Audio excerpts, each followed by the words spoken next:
Thank you, Presiding Officer, and thank you to my colleague, Kenny Gibson, for the opportunity to discuss this important subject. Reading his motion, I was particularly moved and saddened by some of the statistics that were there. The average life expectancy of a child born with this syndrome is a mere 34. We've seen in recent days the outpouring of grief as a young actor died at the age of 43, nearly 10 years longer than the life expectancy of one of the youngsters affected by this syndrome.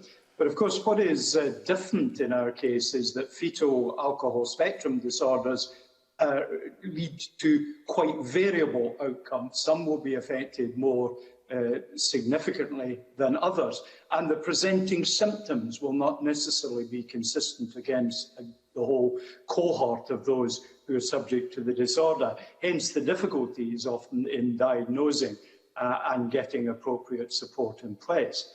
But what they all share is this is a preventable syndrome. No parent, very few parents, will deliberately set out to harm their child. It is, of course, a side effect of an addiction or an abuse, if not an addiction, of one of our most widely available and widely used drugs of choice, and that is alcohol. And of course, the danger with alcohol is that it is an addictive drug, but it's not addictive to everybody. So therefore, people kind of think it's safe. But for children in the womb, it is not. There is enough knowledge out there that people should know that they should not be drinking while they're pregnant. But not everyone, if they're an addict, is able to respond to the rational case for stopping drinking.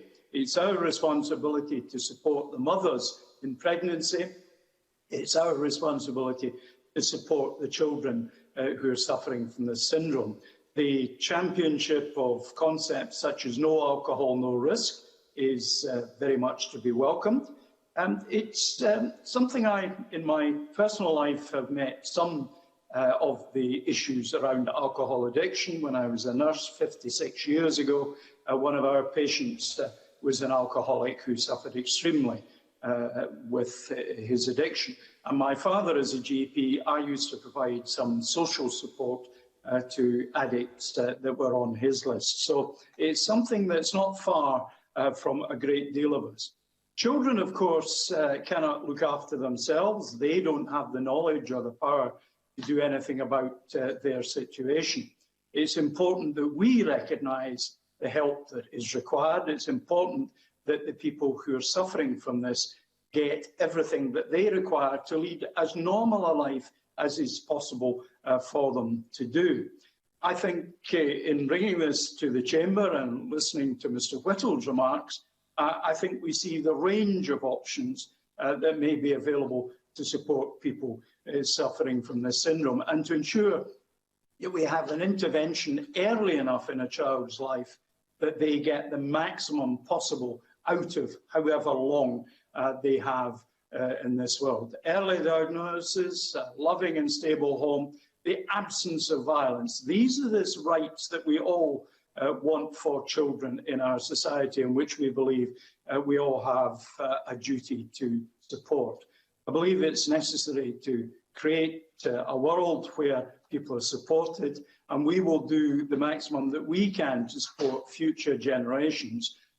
I very much welcome tonight's debate. I hope this brings the condition to the attention of a wider audience, and that mothers and potential mothers are aware of the damage that alcohol can do to that precious child in their womb. Presiding Officer.